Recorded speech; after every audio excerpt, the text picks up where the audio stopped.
नेवला और सांप। रामदास और सावित्री पति पत्नी थे। उनका एक छोटा पुत्र था जिसका नाम महेश था। उन्होंने अपने घर में एक पालतू नेवला रखा हुआ था। महेश और नेवला एक दूसरे से बहुत घुल मिल गए थे और दोनों पक्के मित्र बन चुके थे। एक दिन रामदास अपने खेत पर गया हुआ था और सावित्री भी किसी जरूरी काम से बाहर गई थी। घर में महेश पालने में गहरी नींद सो रहा था। वफादार नेवला पालने के पास बैठकर उसकी रखवाली कर रहा था। तभी अचानक नेवले की नजर एक काले सांप पर पड़ी जो रेंगता हुआ महेश के पालने की तरफ आ रहा था। अपने मित्र की जान खतरे में देख नेवला उस पर झपटा। नेवले ने उछलकर सांप की गर्दन दबोच ली और दोनों के बीच जमकर लड़ाई हुई। अंत में नेवले ने सांप के टुकड़े टुकड़े कर उसे मार डाला। थोड़ी देर बाद सावित्री घर लौटी। नेवले ने जैसे ही अपनी मालकिन को आते देखा, वो उनका स्वागत करने के लिए दौड़कर दरवाजे पर पहुंच गया। सावित्री ने देखा कि नेवले का मुंह खून से सना हुआ है।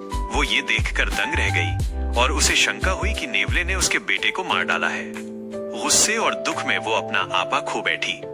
उसने पास ही बरामदे में पड़ा एक डंडा उठाया और नेवले पर इतने जोर से वार किया कि वो तुरंत मर गया।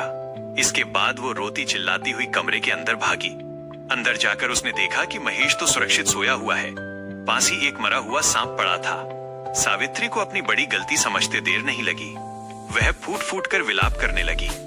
जिस विश्वास पात्र नेवले ने उसके बेटे की जान बचाई थी, उसे ही उसने बिना सोचे समझे मार दिया था। उसे अपार दुख हुआ, लेकिन अब पछताने से कोई फायदा नहीं था।